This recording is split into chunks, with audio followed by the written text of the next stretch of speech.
Welcome to another day in quarantine. We just out here, we living our life, we doing our thing, we living our truth. So as some of you know, this year I blossomed into my 30th year on this earth, which is damn. I remember being a kid, and I remember distinctly the moment that my dad turned 30, and I remember thinking he was so old, and I remember thinking, I will never be that old. I will die before I'm that old. And then here I am. And I look back and I think how crazy it is that both of my parents were 30 and had 2 kids, and how that is just so insane to me that they were so young, because I don't feel old. I know that I'm older, but I don't feel old. I don't think I'm old in any way. So it is very strange to me to be 30 and to be thinking back about the things that they did and they accomplished at different mile marks that I've already hit, that I'm like, wow, such a huge difference in generations. But as I'm going back and I'm thinking about old things and I'm kind of recollecting, upon childhood and my past and all that, I'm remembering a lot of things that I completely forgot, that I don't think about normally, that are kind of just filed away somewhere back in my Rolodex. And I want to share some of those stories as I'm remembering them. And one of those that probably most of you watching probably have maybe no recollection of is Hollywood Video. I worked at a video store from the time I turned 18 to the time that I left my hometown, which is mid-19. So I worked there for about a year and 3 or 4 months, and that was my very first job. For any of you who don't remember Hollywood Video, it was the equivalent to Blockbuster, but I feel like Hollywood's draw was that it was a little more accessible, right? Blockbuster started with VHSs and they were really big, they were a huge chain, and then Hollywood Video came in and they were kind of like the young, hip, fun video store, because there were all the pictures of all the celebrities on the walls, and it made you feel like you were going into a movie theater, and that was their draw. They tried to bring you in and really make you feel like this is a night in Hollywood at the movies and you are a VIP. So I worked there, and it was probably the most fun job that I've ever had.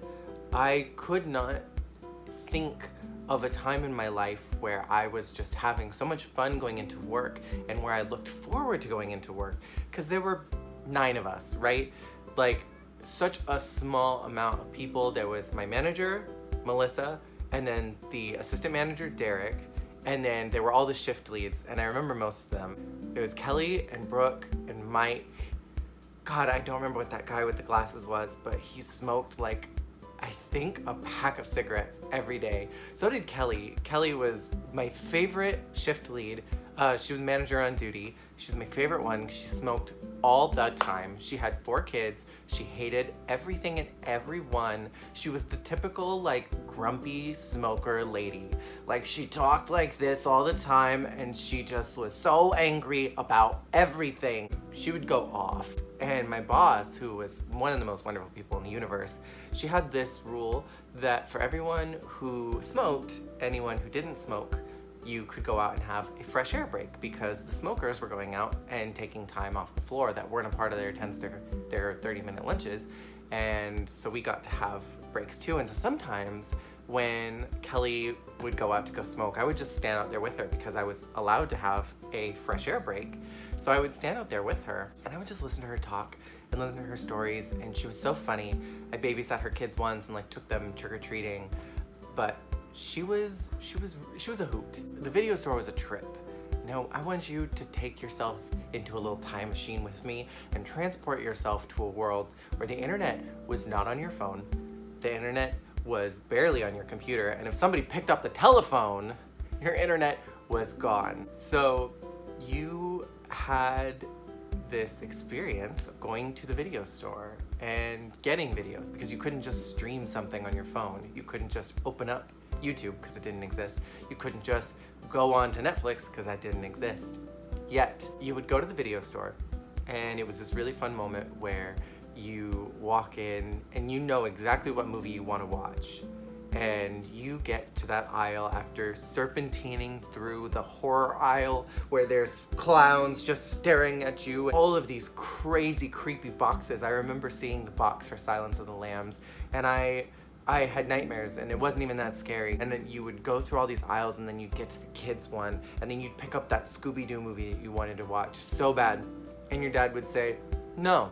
And if you didn't own a movie, and if you didn't have it in your library, then you would go to the video store. And then you would get up to the register, and you'd pass all the popcorn and all the candies and the sodas, and oh, I want this, I want that. But your mom says, no, you can only have one. So what are you gonna get? And it's like, oh, do I get the Starburst? I definitely don't want the Snowballs because those are nasty. I want the Skittles. And then your teeth just rot. And then you get up to the counter and there's this sad 20-something who regrets everything in his life and his decisions and his choice to work at the video store. And he tries to pitch something to you that your parents don't want. And then, bam, you're hit with a late fee. And, oh, did you know that you returned a movie late? And the late fees were how they always got you. They always made their money on the late fees, and so we were always very, very timely. And I remember working at Hollywood Video, we had this box outside, right? And I would see people at like 11:58, like running to the drop box with their movie because they had parked and they ran to it, and they were like, sometimes they would run up to the door. We were about to cash out everything. We were done. You know, we closed, I think, at 10.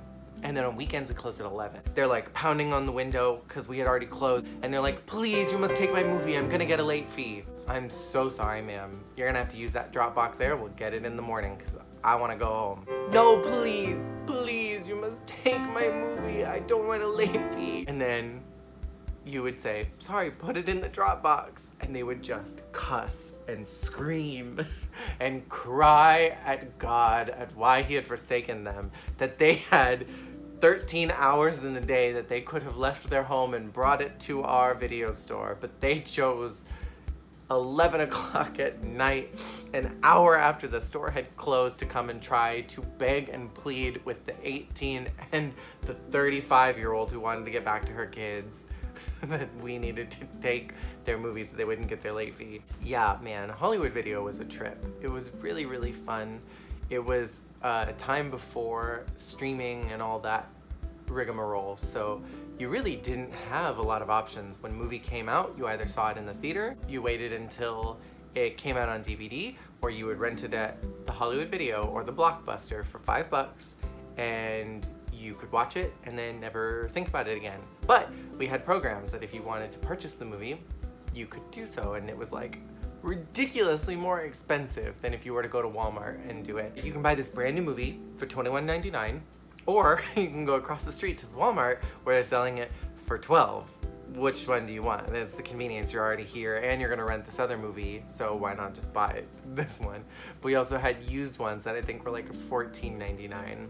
And then when we had our whole video game section that you could rent from, oh, I was renting video games all the time. So if you have any questions specifically about Hollywood Video, please ask them and I'll do my best to answer about a relic from the past. But I really want to talk about a couple of big things in future installments. So one, about the time that my MOD stole like thousands of dollars, the great soda incident of 2008, maybe it was 7, and I definitely want to talk about the death of Hollywood Video and the exact moment that it died. The exact moment, because I remember sitting there and I remember watching the training video and I was like, this is the end. We are done. We do not pass go. We don't collect $200. I'm putting in my 2 weeks and I'm gonna leave. 3 big points that I want to talk about in future installments. But if you have any questions about the video store and working at the video store, please let me know and I'll do my best to answer those. But thanks for watching. Also, I'm gonna clean up and set dress, but like, we're in quarantine. We out here, we're doing the thing.